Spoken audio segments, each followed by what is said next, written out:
So we secured some protections for our residents. I co-sponsored House Bill 365, which mandates specialized training for law enforcement officers when interacting with individuals on the autism spectrum.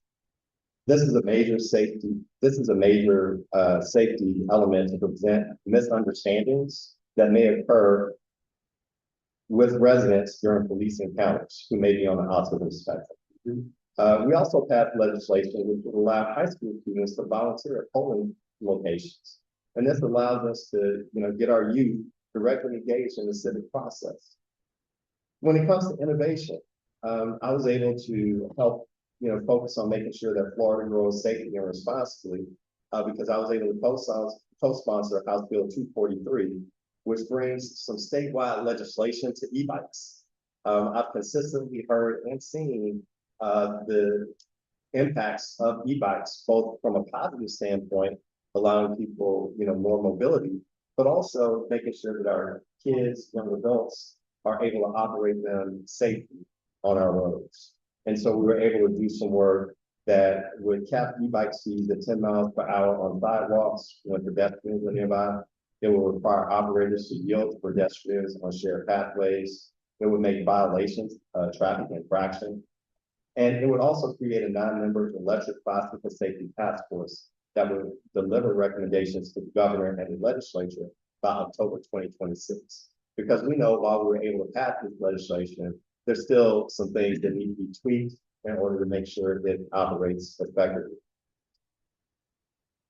Now, I'm proud to announce that we were also able to successfully pass House Bill 1093, which has been known as a vertiports bill. Now, this bill lays the groundwork for next generation aviation to reduce urban traffic congestion around our major tourism corridors. And it builds transit networks in the air that can serve everyone instead of just paving more highways. And so this is the next generation of mobility for our community. Because as we think about what's next for us, right? It's not always about building roads. It's also about how can we leverage innovation and technology that can bring high-paying jobs to the area, that can also put us on the forefront of this new technology, and also position us to make sure that we can continue to keep the community that we know and love. On the environmental front, we were able to pass House Bill 1019, and this is also known as the Joe Costello Act. And this act will phase out the use of firefighting foam that contains PFAS. This is also known as a forever chemical. Now, these compounds don't break down in the environment, and they have been linked to cancers, kidney damage, and other serious health effects. And this bill bans PFAS foam for non-emergency use starting in July 2026. It prohibits the sale by 2027, and it bans possession outright by 2029.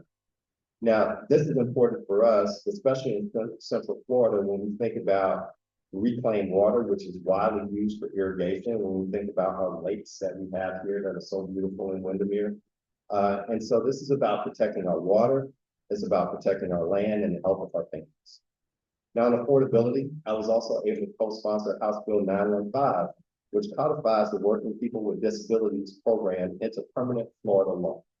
Now, what this means is, like right now, adults with developmental disabilities who are enrolled in Medicaid waivers, they could risk losing their coverage if they get a job. Imagine that. You go out, you want to be self-sustainable, maybe on Medicare and you get a job, but once you get a job and earn income, you lose your health insurance.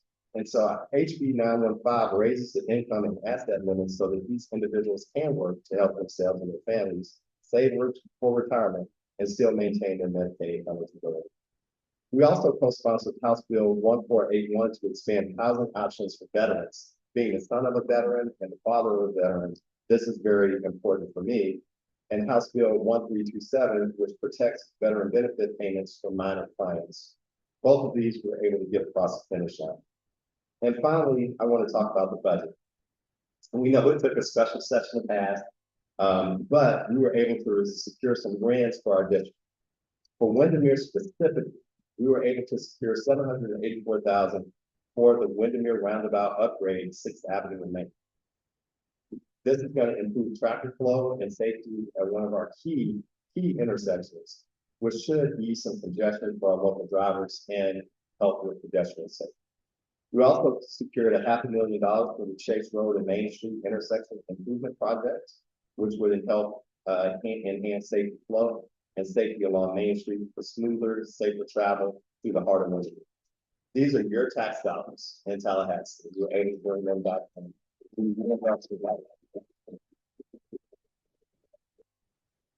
So, Mayor, Council, staff, it was a long session. As you can see, we were able to get a lot of stuff done. We're able to hopefully, stop some things that might have negatively impact our community by standing up and being your voice in Tallahassee.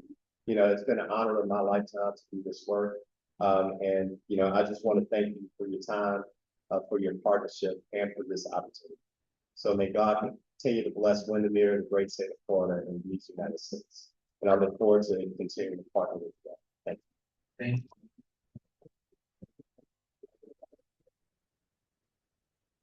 Sorry, before I leave, any questions?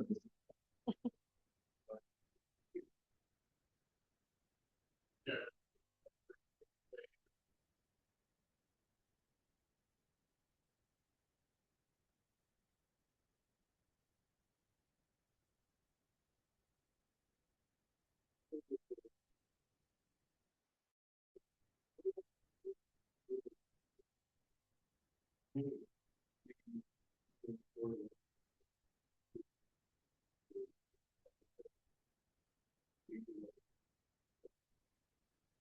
you so much, and I couldn't do it without all of you.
Mayor and Council, this item is a request to approve amendment number 1 to IPO 212 with Kimley Horn for final design, permitting, and construction documents for the Town Square Restroom Facility. Following council direction at the May meeting, staff worked with Kimley Horn to refine the project scope and return with a final design proposal to council for consideration. The key points: final design and construction documents, structural, mechanical, electrical, plumbing, engineering included, architectural services including tabernacle, architecture and design, permitting coordination included, and construction-ready plans for bidding and permitting. Staff recommends approval of IPO 212 amendment number 1 in the amount of $34,190 with the optional landscape services available for council consideration. With that, Chris is here to discuss a few details of that project, and then we'll turn it over to council. Good evening, council. Well, I don't have too much to add, Tanya. That was great. But like Tanya said, we are already contracted under IPO 212 for the site civil plan for the restrooms, which includes the existing conditions, demolition plan, the site plan and grading, utility plan, erosion control, and the specifications for the actual public restroom site. This IPO amendment number 1 will be for the building itself, as Tanya mentioned. The structural design will take place and comprise of CMU walls. These CMU walls will match the look and feel that you see outside of the library facility there. And then Kimley Horn will be doing the structural MEP, including the mechanical, plumbing, electrical, agency permitting, utility coordination services, and the optional landscaping architectural services as Tanya discussed. And also as well, the architectural services we're subbing out to Tabernacle Architecture.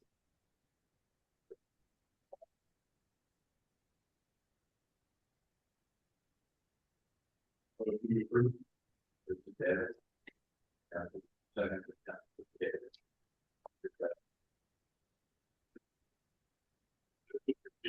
just FYI, pulled from last month's agenda, staff refined it quite a bit, dialing in the concept and the scope of it, so very comfortable with it.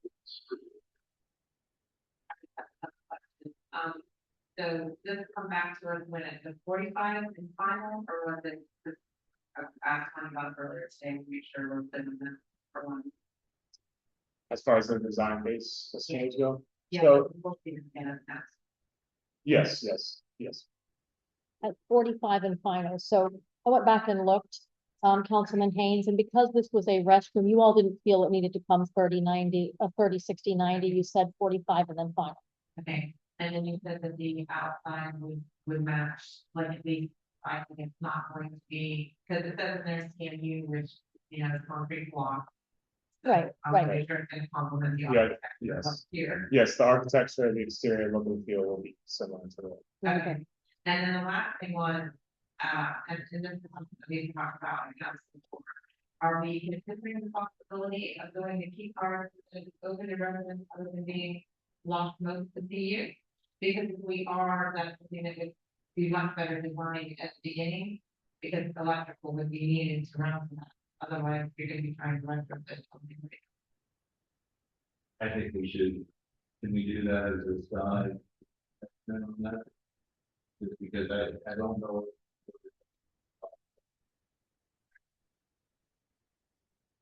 And we didn't, but it's not in the form, so this is the time we need to address. Well, they include that on the design, so we want to submit that. Yes.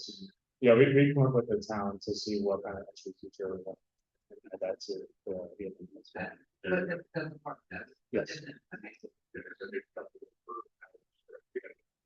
No, I know we did it, but we're, I want to make sure that we're kind of. That is. And that's how it's, Yeah, and the face submittals, it's not explicitly said as 4590s on the proposal.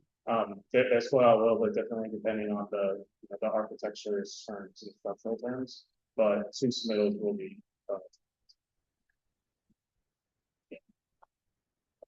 But it's not. In the vote,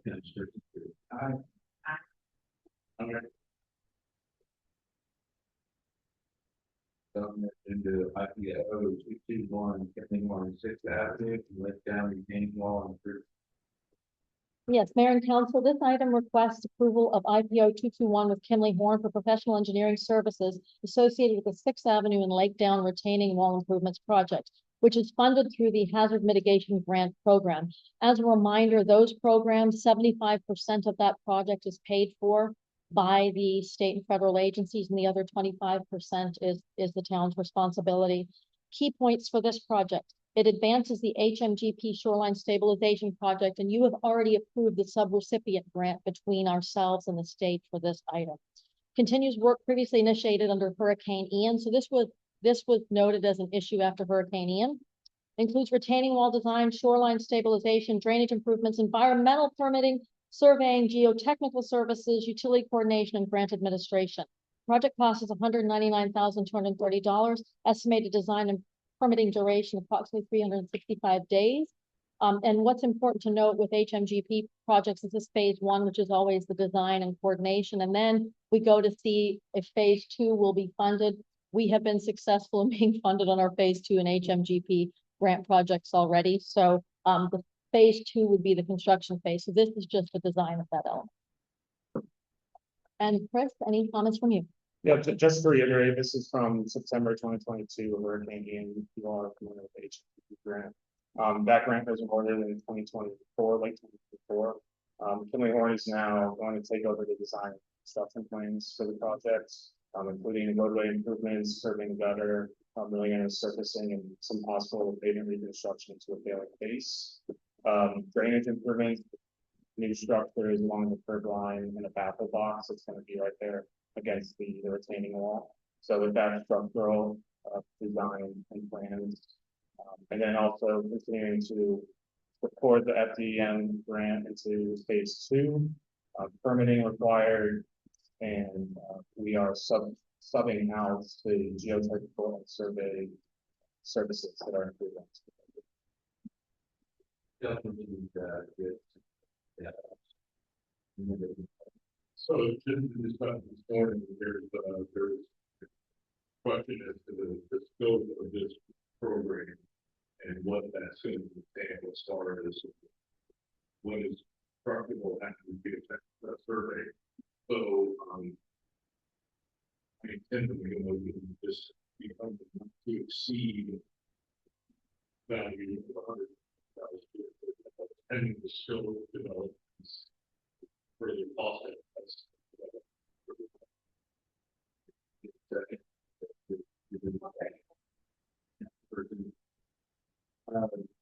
Motion, certainly existing and that person. And that.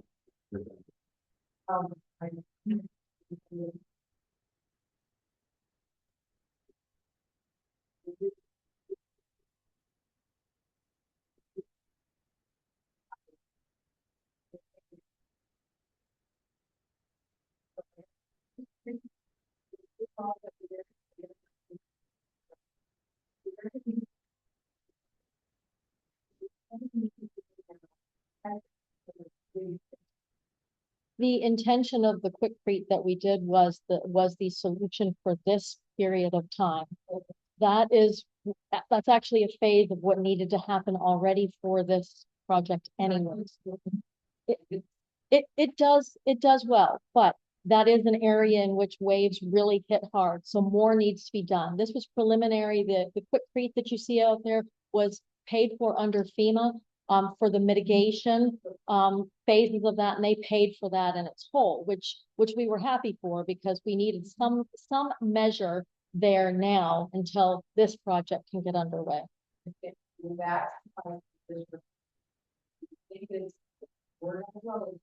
Councilwoman Allen, you're asking me to make a prediction about something that I absolutely can't.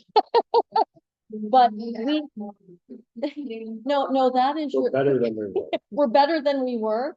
And so this is the step that needed to be taken. It's a hurricane and I can't predict what will happen, but we have taken the mitigation steps necessary right now for that situation. Yeah, it will not solve it forever, but that's why we have this project.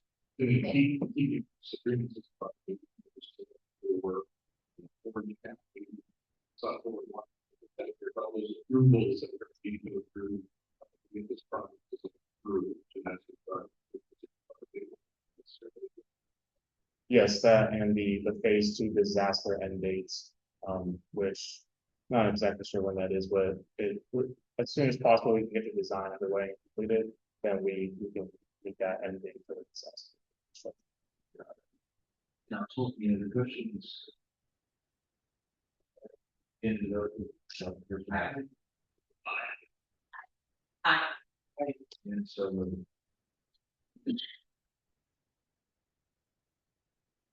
thank you. other items, consideration of legislative correspondence regarding legislation.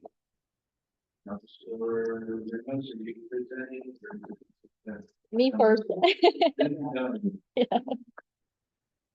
So Mayor and Council, this next item for consideration relates to recently approved property tax reform measures and proposed constitutional amendments that could significantly affect local government revenues and long-term financial planning throughout Florida.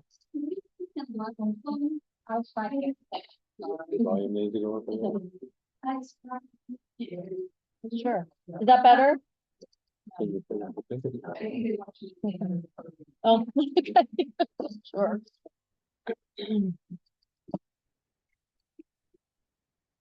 So we'll start this again. There you go. Mayor and Council, the next item for consideration relates to the recently approved property tax reform measures and proposed constitutional amendments that can significantly affect local government revenues and long-term financial planning throughout Florida. Included in your agenda packet are draft letters prepared for council's consideration. The purpose of the correspondence is to communicate concerns regarding the potential impacts of these measures on municipal operations and services while encouraging the legislature to identify and clearly define sustainable replacement funding mechanisms before any significant reduction in local government revenue sources occurs. So the key points. Property tax reform proposals could substantially affect municipal revenues. Local governments rely on these revenues to provide public safety, infrastructure, stormwater management, parks and recreation, code enforcement, and other essential services. The town seeks to ensure that any significant changes to local government revenue sources are accompanied by clearly defined, sustainable, and reliable funding mechanisms and allow municipalities to continue providing essential services. This encourages state leaders to identify sustainable, reliable, and locally accountable replacement funding source before major revenue changes are implemented. Council may choose to transmit the letters, modify them, direct staff to develop educational materials for residents, pursue both approaches, or provide alternative direction. This item is not intended as a position on any individual legislator, political party, or policy proposal.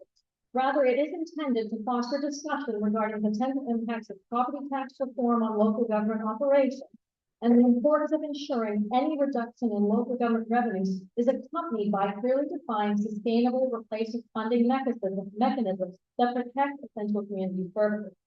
Before council discusses this item, I would like to invite town attorney Heather Ramos to provide additional legal and legislative context regarding the proposed measures and the options available to council moving forward.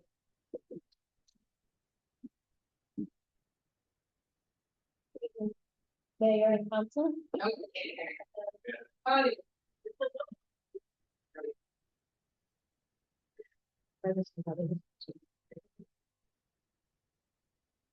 right, can you hear me now?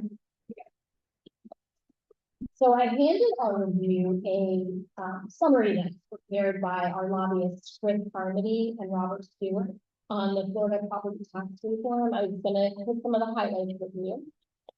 On June 1st and including on June 2nd was the special session for the property tax reform. During the special session, the House and Senate introduced two measures. One proposing an amendment to the Florida Constitution relating to property taxes, and the other implementing statutory and administrative changes to support the property tax system if the amendment is passed by the voters. So what we've got right now is the constitutional amendment, which is House Joint Resolution 1F, and the implementing legislation, which is Senate Bill 4F.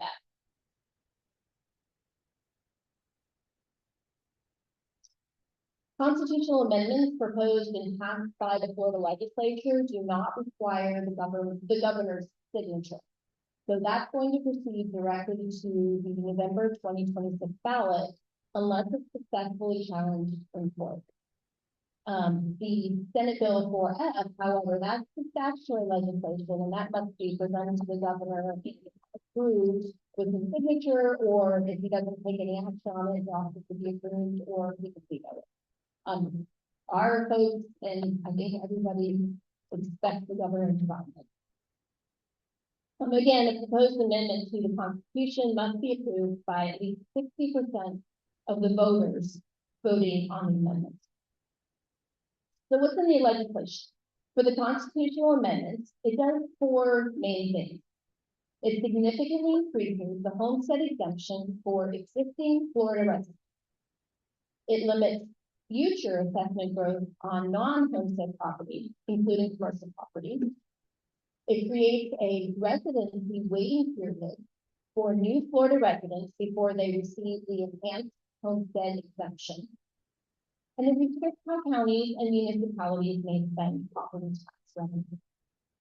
So with respect to the homestead exemption increase, existing Florida homesteads will receive an exemption of, if this is adopted by or voted on by the Florida residents, they will receive an exemption of $150,000 beginning January 1st of 2027 and $250,000 beginning January 1st of 2028. So what this means for the real world application, trim notices in 2027 would reflect the increase of $150,000 exemption on the assessed value of a homestead property. So if a piece of property has an assessed value of $500,000, The exemption will reduce the taxable value to $350,000. The trim notices then in 2028 would reflect the increase to the $250,000 exemption. And the same piece of property, assuming the same assessed value of $500,000, would then have a taxable value of $250,000. So the next thing it does is with respect to the non-homestead property assessment, is the amendment reduces annual assessment growth limits on non-homestead property beginning on beginning January 1st, 2027, the cap would be reduced up to 5% annually for properties such as commercial properties, industrial property, office property, and most non-homestead real estate and multifamily property that's not otherwise protected. So there is no restriction with respect to this property with commercial type properties on a local government increasing the millage rate to tax those types of. Then there's the 5-year residency requirement for new Florida residents. So any homestead property owner establishing Florida residency after January 1st, 2027 will receive only the exemption allowable right now for $50,000. The property owner must maintain Florida residency for 5 years before receiving the enhanced exemption. And then there was local government spending restrictions. The amendment adds constitutional language limiting county and municipal uses of ad valorem taxes to specific purposes, including public safety, education and public schools, infrastructure, flood control and natural resource projects, bond obligations, pension obligations, and or government administration. And that's an exhaustive list. That's not an including but not limited to list. That's consent. Okay, and I can answer any questions that you have. I have one question on the 5-year.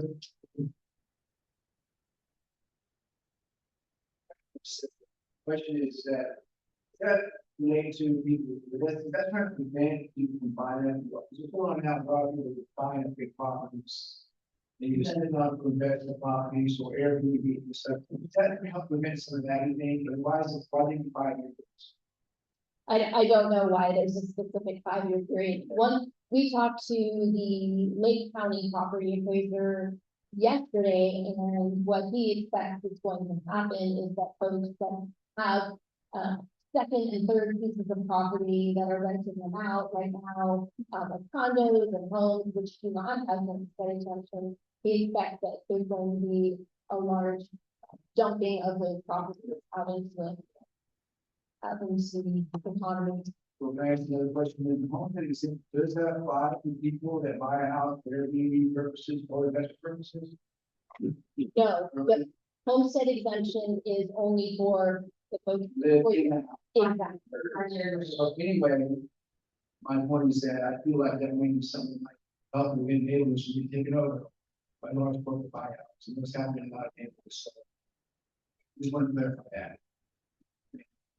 And the current cap on a second property, or Airbnb is 10%, correct? Yeah. So producing. And this all applies to non-school Correct. taxes, correct? And there are limitations on fees that be assessed for services as well. The municipality can only charge the actual cost of the service. That is also correct. When you have a user fee and impact fee, those types of things, that can be specifically user fees, we can charge only for the cost. So those fees could conceivably be greater than what they would have been charged previously, because some of that general fund should have been supporting that. Managed service. The cost of your services that you provide in the town will still need to be paid one way or another, which is what I don't think people are going to realize from the very beginning, because people hear, oh, I'm not going to pay as much taxes on my property. And of course, that's what's going to be exciting about voting yes to this, but they're not going to realize that services still need to be paid for one way or the other. So my concerns were to change the prepaid order to the PC.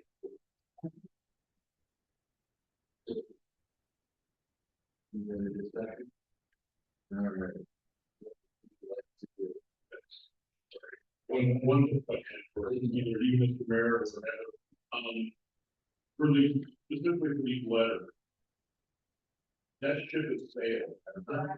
Well, in a way, it has, I think Tanya and I worked on, or Tanya worked on them and was more now directing them more to saying, what is the dedicated funding source that the legislature thinks is going to, that the local governments are going to use. I'm not sure they really care about that. There's some other things that I talked to Tanya about earlier today, which is perhaps the council would like to do a resolution moving this or stating something so that your residents can understand a little bit more about what's happening, what's going on. One of the things that the right after the city public work through here's our funding level. At that point, as the residents help us decide which services we will not provide. Because obviously with right now, the Florida city politics that guy, we're going to lose around 25% of our revenue in taxes. So, you know, let's have a workshop, bring the residents in, show them where the cuts are going to, you know, the level they're going to be, and have them help us, you know, decide which items we're not going to provide them. That, you know, as part of an education program as we move forward to the November ballot, we'll put this last referendum on. Yeah. But, Yeah. yeah, yes, it should say on the about that at the beginning where I read it. It certainly goes. You know, my thought is, if I were to be voting with, moving forward, and then we, as a town, we vote on education. Look at what we're gonna need to move forward. Regarding that. Talk to several of the other municipalities in discussion. Months. We knew this was coming, we just didn't know what it's gonna cost, we didn't know what the constraints were gonna be. For the key, for the other part of everybody. The word was, build the alternatives. But nobody could ever put their finger on and give us it. So, up until last week, nothing knew what it actually looked like. The, my thought is, it is letter board, and that's correct. And not to give everything take that only.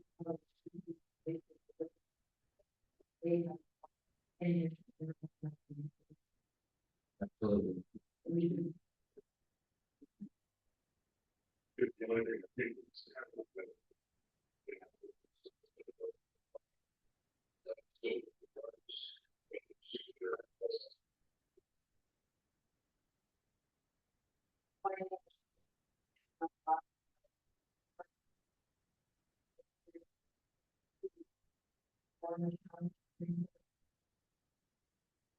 I really don't know. I think it's so new at this point that everyone is processing it. And obviously, you know, in November 2026, whether it happens.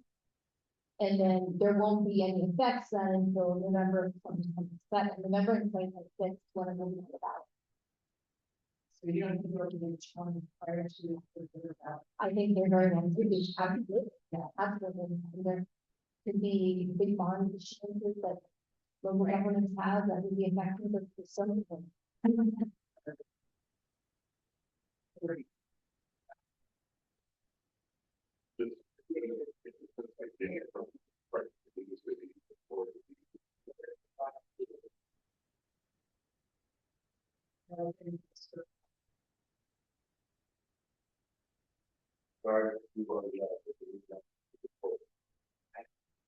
I don't make a motion, yes.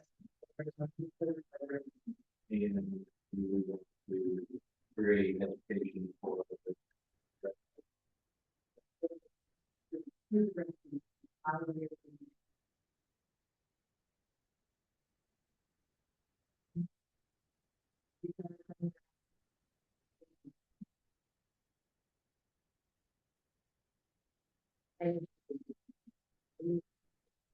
then where you take care of we had it.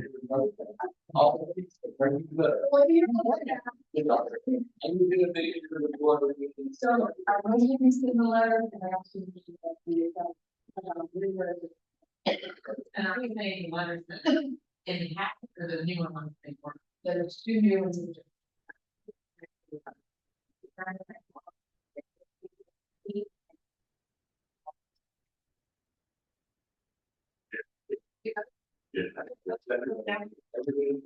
Everybody got Just to clarify, the education isn't just the workshop, it's going to be.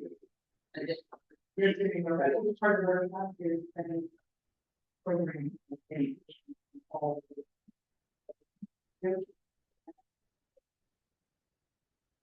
I think Sarah is really dialed about That's what you deserve. what the reduction in talking what the fire legislation has, what the reduction in that board revenue would be. So we can have maybe shut that. Yes, sir. We have a discussion. I don't know what matter you talk. I would vote yes to let it have a meeting. Yeah. Yeah. I'm not, I would be going to let it. Okay. So you revise you want me to. It's community letters, not a, you know, it's similar.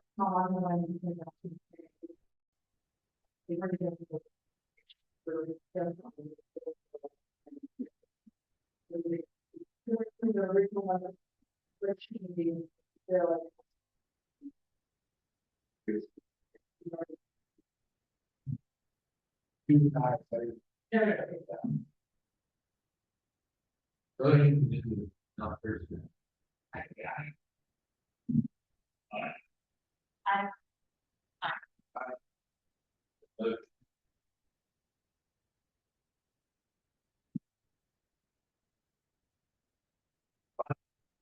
Decorated surplus property, 19.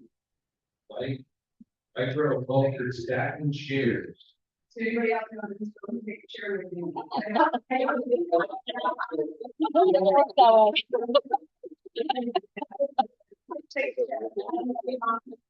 That's the option.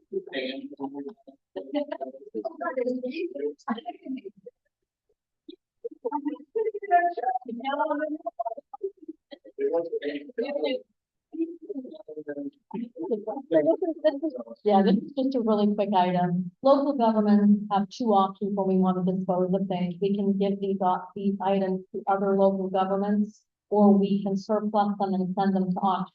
The reason we're doing that this evening is because we're trying to get prepared for needing more space in here. We're potentially going to have a renovation here to town hall. And when I went in the closet and saw these 19, how bad the closet was, they're not those ones. These are the new ones we bought. They're going to be these old chairs that are in there. So I said to Travis, this area, this closet's a mess. We need to do something with this. He goes, well, it would help if we got rid of those 19 chairs we had. We bought a bunch of new ones, and these are just the old ones sitting here. I said, I'm putting it on the council agenda item to surplus it. So I would like you all to approve that so we can get those out of there. And we might need to bring on the 50 That we'll get from Vivian, yes. We can't.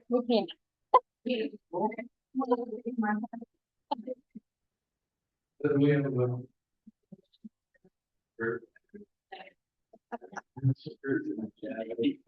David and Councilperson Kings.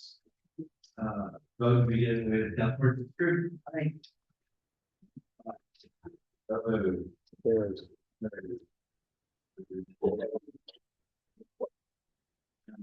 On reports. Anybody have anything that? Last Thursday, we met with Pine Orlando. I brought their brochure for a safer, smarter future report to the community. If anybody wants to take a look. They also had a discussion on the transportation infrastructure program, which is this year's infrastructure program. On their website, they're looking for feedback before 8 July, before they get the program. In addition to that, the draft priority project of this, which is the list in 1 year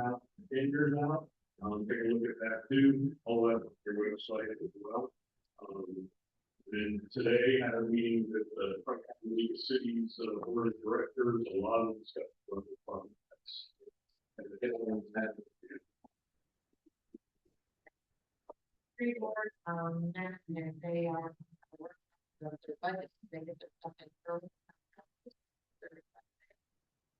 We're looking at a wonderful ending. That would be for the best. Later in the summer, someone's getting ready to go. Yeah.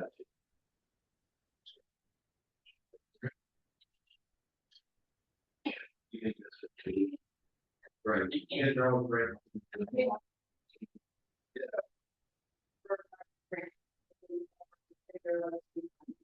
And here's.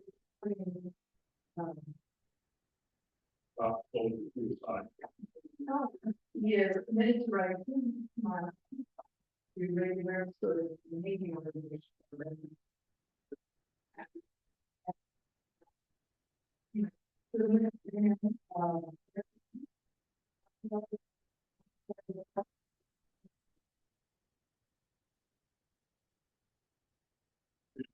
Maybe riding in July.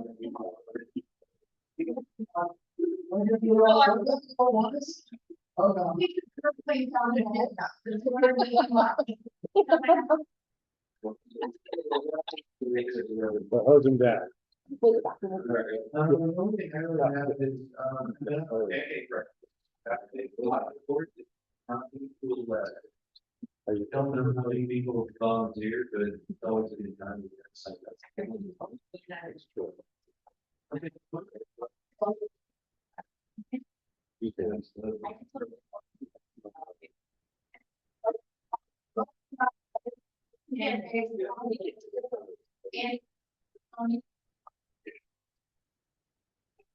yeah, we're still out of the town.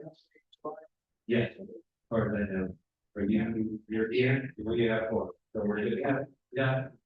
Four. Let's turn it over to staff, what do we got there? I just want to say that staff is continuing to advance several significant capital and grant funded projects forward, like the Ward Trail pedestrian project. Also HMGP shoreline stabilization for stormwater projects. And then also the town manager and staff will be preparing the proposed FY 26-27 budget for council consideration later this summer and through the fall. So I just wanted to mention that's what we'll be doing. In addition, wanted to mention that the town manager and I will be not ships passing in the night, but we're going to be ships passing at the airport on Sunday. As he's flying back in from Alaska, I'm headed to Europe. So just wanted to let you all know that I will be out of town for a couple of weeks doing a Norway and Ireland trip with my family. Don't call me. Don't worry, I'll give you John's cell phone number. Don't worry, I'll broadcast it. Oh, you got it from Second Avenue. And that's all I have this evening. Thank you.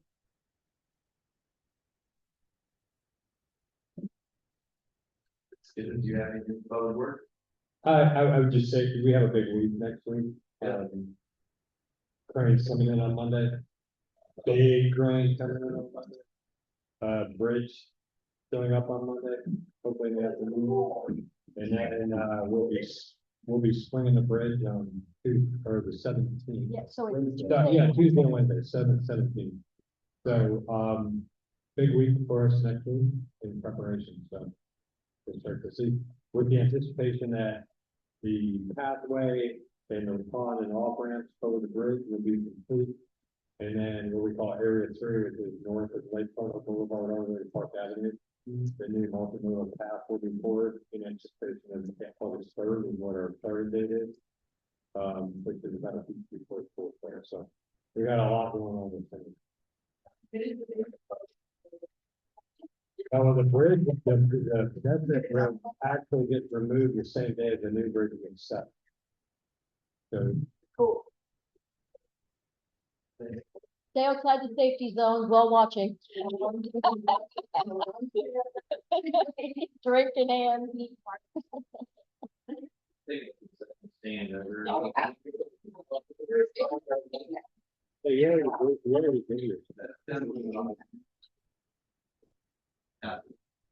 just have two more quick things. I know you heard a lot from me tonight, but, I was gonna talk about two more bills that Representative Spencer didn't mention. House Bill 803. House Bill 803, it was signed by the governor, it exempts certain residential construction work valued under $7,500 from building permit requirements, beginning next month on June 1st. It does not apply to, and of course, these things are not defined. Some of them make sense, but it doesn't apply to electrical, plumbing, structural, mechanical, or gas work. So the structural is already. So it's already been quite a bit. And still, those things still require a permit, and a contractor cannot split a large scope of work up into smaller components to try to beat that $7,500. And then there are also quite a bit of revisions to local government oversight over private providers too. And then there's the one last thing is you will see soon an ordinance about we just prepared it about synthetic turf. There's very little ability for the town to regulate synthetic turf on residential property of 1 acre or less. We'll have that ordinance coming soon, but that does not affect commercial properties. You can still completely regulate commercial turf. I mean, synthetic turf and commercial property. That's Yeah. Everything is going well on our side. We're still fully staffed. We will be out there next week assisting with this, crane and bridge. Keeping everybody under control and hopefully assist any expected traffic delays or blockage. So we'll see us out there. So we keep using the control there. You know, and we did an extra post on social media on the day before to give everybody that Yeah, we made that post. I mean, we'll tap into it, you know, so this thing's gonna start on weekday, or on Sunday. It's gonna be canal block of street, you know, yeah, you know, the puddle, county, SWC, so over there. I mean, obviously, it's an emergency, but yeah, just please, we'll just get an extra post out there to get everybody that, yeah, leave town.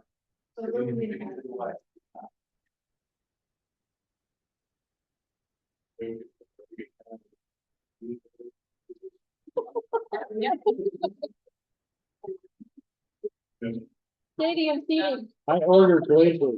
Why don't we have two things? Oh, no, we use the 19 chairs.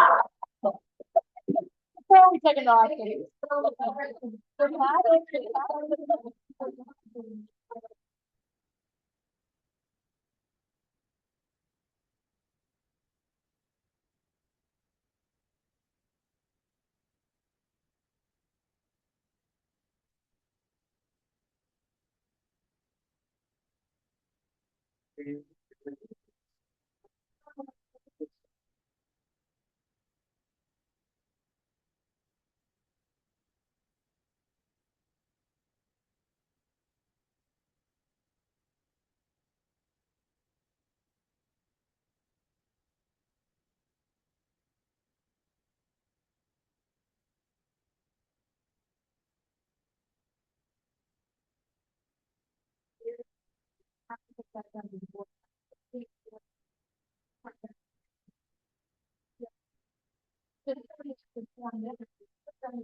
Yeah, you want.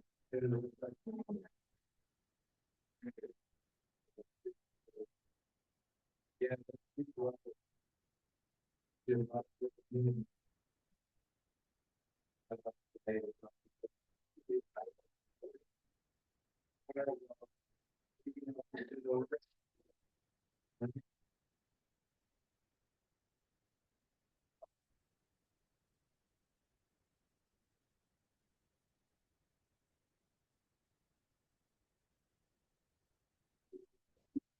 Yeah, we did.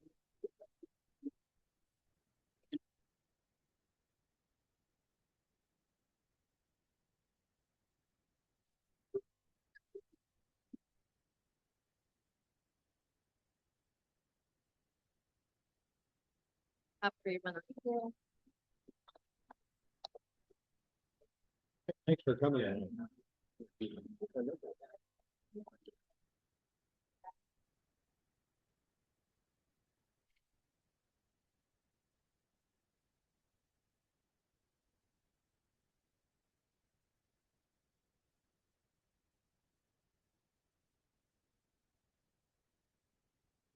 Oh.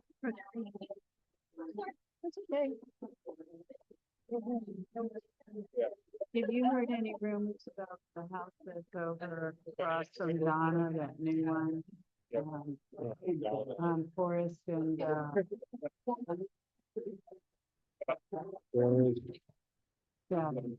you know, the new house that was built there, and it's a bigger piece across from Frank Kern. Oh, yeah. Have I heard any more? Have they applied for a variance to build another house? Is anybody I have out? not heard anything on it. I started doing it again. I am. Because it, to me, these people look like they just might start doing it, and, I know. Brad's pretty good about knowing who's texting me. Okay. I mean, they. I was gonna talk They to Brad. can't. but he didn't. Brad,